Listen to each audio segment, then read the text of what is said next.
Don Alejo Garza Tamez, the lone rancher who defied a cartel.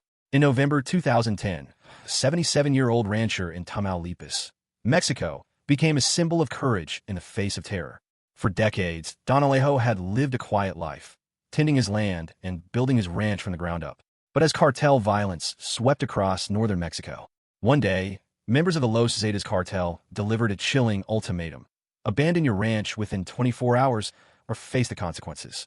For most, this would mean immediate flight. But Don Alejo refused to be intimidated. He sent his workers home for their safety, then spent the night preparing his home for battle, placing hunting rifles and shotguns at strategic points around the house. Before dawn, cartel gunmen arrived, expecting an easy takeover. Instead, they were met with fierce resistance. Don Alejo, alone, fired from cover, wounding and killing several attackers. The gunfight lasted for hours. When the cartel finally overran the house, Don Alejo was killed, but not before inflicting heavy losses. When authorities arrived, they found Don Alejo's body surrounded by spent shells, his home battered but still standing. Several cartel members' bodies were left behind, a rare sign that someone had fought back. Don Alejo's last stand quickly became national news. He became a folk hero, representing the ordinary citizen's refusal to surrender to fear. Vito Bertoldo, the one-man fortress of World War II. He was an unlikely hero. Drafted into the U.S. Army during World War II, he was initially rejected for combat due to poor eyesight.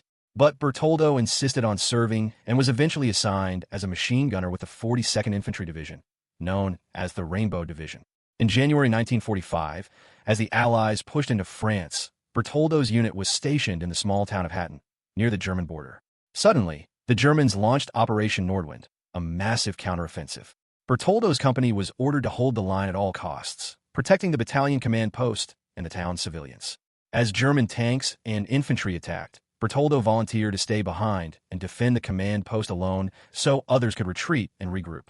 For the next 48 hours, he fought off relentless waves of German soldiers, using his machine gun and rifle from different positions inside the building. At one point, a tank shell blasted through the wall, but Bertoldo kept firing, refusing to abandon his post. Despite being under constant fire, suffering from smoke and debris, and facing overwhelming odds, Bertoldo killed or wounded dozens of enemy soldiers and destroyed multiple machine gun nests. He moved between windows and floors, always staying one step ahead of the attackers. His actions allowed the command staff and wounded to escape, and his stand delayed the German advance long enough for reinforcements to arrive. When the battle finally ended, Bertoldo was found exhausted but alive, surrounded by spent ammunition and the wreckage of battle. His extraordinary courage and determination earned him the Medal of Honor, America's highest military award. Adnan bin Saidi, the Lion of Pasir Panjang. In February 1942, as World War II raged in the Pacific, Japanese forces launched a full-scale invasion of Singapore, then a British stronghold. Among the defenders was Lieutenant Adnan bin Saidi, a Malayan officer commanding the 1st Battalion, Malay Regiment. Adnan was known for his discipline, courage, and deep sense of duty to his men and his homeland. As the Japanese advanced, the Malay Regiment was ordered to hold the strategic ridge at Pasir Panjang, a last line of defense before the city.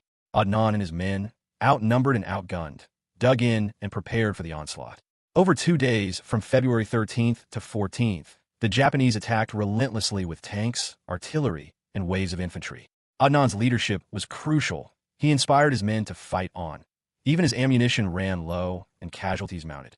When Japanese troops disguised themselves as British Indian soldiers tried to infiltrate, Adnan saw through the ruse and ordered his men to open fire, inflicting heavy losses. As the battle intensified, Adnan was wounded but refused to leave his post. He fought on, rallying his men and refusing to surrender, even as the Japanese closed in. Eventually, the Malay Regiment was overwhelmed. Adnan, fighting to the last bullet, was captured. The Japanese, enraged by his resistance, executed him brutally. His body was never recovered. Adnan bin Saidi's last stand at Pasir Panjang became a symbol of courage and sacrifice in Malaysia and Singapore. His defiance delayed the Japanese advance, giving civilians precious time to evacuate. Today, he is remembered as a national hero in Southeast Asia. Sempronius Densis, the centurion who defied assassins. In the chaotic year of 69 AD, known as the Year of the Four Emperors, Rome was torn apart by civil war and political intrigue. After Emperor Nero's death, rival claimants vied for the throne. One of them, Otho, briefly became emperor, but his rule was threatened by the ambitious Marcus Salvius Otho and his rival, Vitellius. During this turmoil, Otho's wife, Galba's stepdaughter, was targeted by assassins sent by Otho's enemies. As the conspirators stormed the imperial palace, most of the Praetorian Guard, tasked with protecting the imperial family, either fled or joined the attackers. Only one man stood his ground, Sempronius Densus, a centurion of the Praetorian Guard. Armed with just a gladius and his shield, Sempronius placed himself between the assassins and a terrified woman. He pleaded with the attackers to spare her, invoking Roman honor and law. But when they refused, he fought back alone. Despite being hopelessly outnumbered, Sempronius held off the assassins for as long as he could, buying precious moments for the woman to escape. Ultimately, he was overwhelmed and killed, but his stand became legendary. Ancient historians like Tacitus and Plutarch praised his courage, noting that in a time of betrayal and chaos, Sempronius Densus alone upheld the ideals of Roman duty and loyalty. His sacrifice is remembered as one of the most selfless acts in Roman history, a lone centurion who chose honor over survival, and whose bravery stood out in an age of treachery. Nicholas Zrinski at Sightvar, the fortress that stopped an empire. In 1566, the Ottoman Empire, led by Sultan Suleiman the Magnificent, launched a massive campaign into Central Europe, aiming to capture Vienna.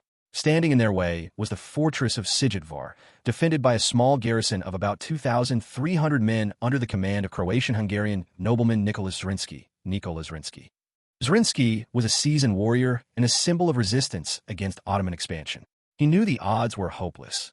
The Ottoman army numbered over 100,000, outnumbering the defenders by more than 40 to 1. Still, Zrinski refused to surrender, determined to hold the fortress as long as possible to delay the Ottoman advance. The siege began in early August 1566. For over a month, Zrinski and his men withstood relentless bombardment, assaults, and fires. The defenders fought bravely, repelling wave after wave of Ottoman attacks, even as their numbers dwindled and supplies ran out. Zrinski's leadership and personal courage inspired his men to keep fighting, despite overwhelming odds. By early September, the fortress was in ruins, and most of the defenders were dead or wounded. On September 7th, with the Ottomans breaching the final defenses, Zrinski gathered his remaining soldiers for a final, desperate charge. He led them out of the burning fortress in a last stand, fighting hand-to-hand until he was killed. The Ottomans eventually took Sightvar, but at a tremendous cost. Tens of thousands of their soldiers died, and Sultan Suleiman himself died during the siege. The delay and losses at Sightvar forced the Ottomans to abandon their campaign against Vienna that year. Nicholas Zrinski's heroic defense became legendary across Europe. He is celebrated as a national hero in both Croatia and Hungary. Saragarhi, 21 Sikhs against an army. On September 12, 1897, one of history's most legendary last stands took place on the rugged frontier of British India, now in Pakistan. The small signaling post of Saragarhi, manned by just 21 Sikh soldiers of the 36th Sikh Regiment and led by Havildar Ishar Singh, stood between two British forts, Gulistan and Lockhart, serving as a vital communication link. That morning, over 10,000 Afghan tribesmen launched a massive assault, aiming to overrun the British positions. The Sikhs knew they were hopelessly outnumbered, but their orders were clear: hold the post at all costs to delay the enemy and protect the forts. As the attack began, the Sikhs used their rifles and the post defenses to inflict heavy casualties on the attackers. They sent urgent heliograph messages to the nearby forts, reporting their situation and requesting reinforcements, but help was too far away. Wave after wave of Afghans stormed the post, but the defenders repelled each assault, fighting with extraordinary discipline and courage. As the walls were breached and ammunition ran low, Ishar Singh rallied his men for a final stand. Refusing to surrender, they fought hand-to-hand, one by one falling in battle.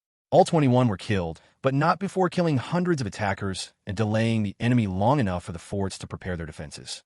The defense of Saragarhi stunned the British Empire and the world. All 21 soldiers were posthumously awarded the Indian Order of Merit, the highest gallantry award for Indian soldiers of the time.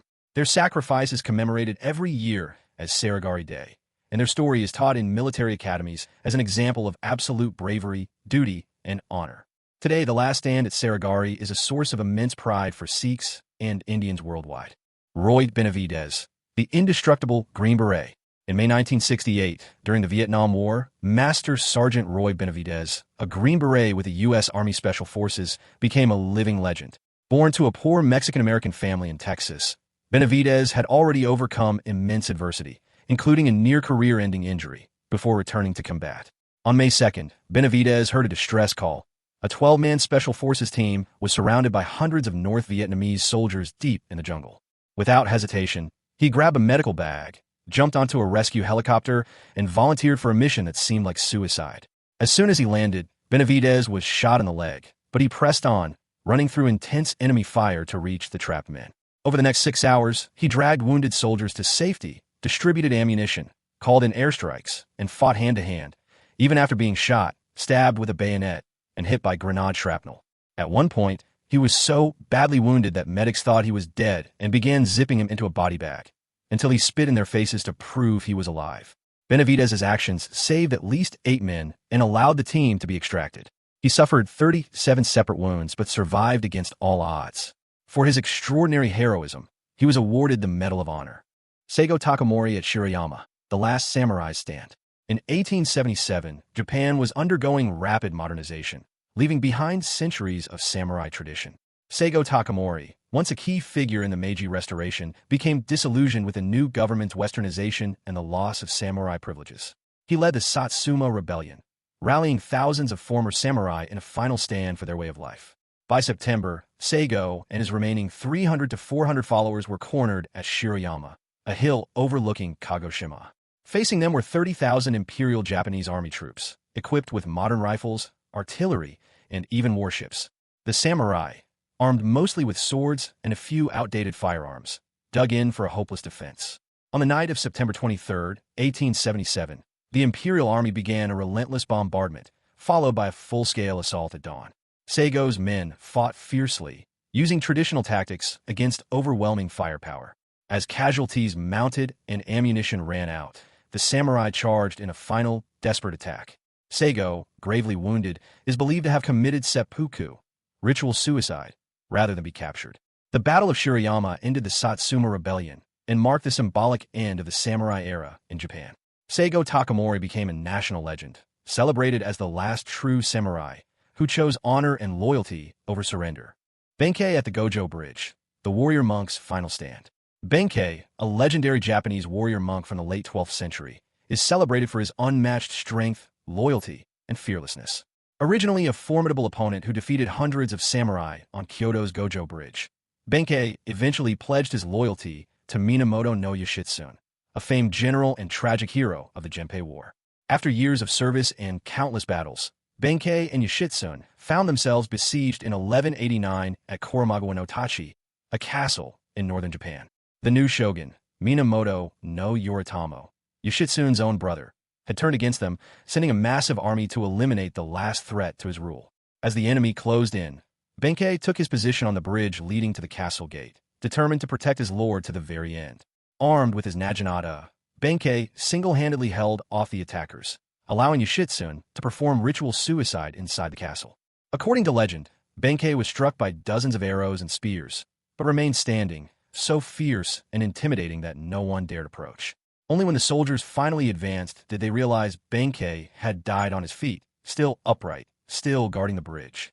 Benkei's last stand became a symbol of ultimate loyalty and warrior spirit in Japanese culture.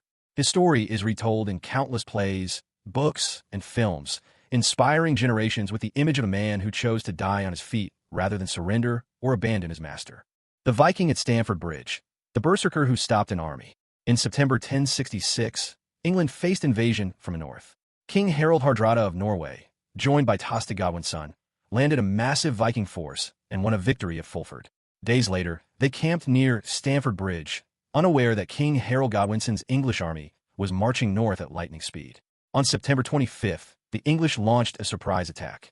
The Vikings, caught off guard and separated from their armor, scrambled to regroup. As the English pressed toward the bridge, a single Viking warrior, described in the sagas as a giant berserker, took a stand on the narrow crossing. Armed with a massive battle axe, he held the bridge alone, cutting down any Englishman who dared approach. According to legend, he killed over 40 men, buying precious time for his comrades to form a defensive line on the other side of the river. The English, unable to dislodge him, finally resorted to sending a soldier underneath the bridge in a half-barrel, who speared the Viking from below. With the bridge cleared, the English surged forward. The battle that followed was brutal and decisive. The Vikings, though they fought fiercely, were overwhelmed. King Harald Hardrada was killed, and only a fraction of the Norse army escaped. The unnamed Vikings' last stand became legendary, symbolizing the ferocity and courage of the Norse warriors. His sacrifice allowed his fellow Vikings to regroup and resist, even if only for a short time. The Battle of Stamford Bridge marked the end of the Viking Age in England, but the story of the lone berserker on the bridge lives on as one of history's most dramatic acts of defiance.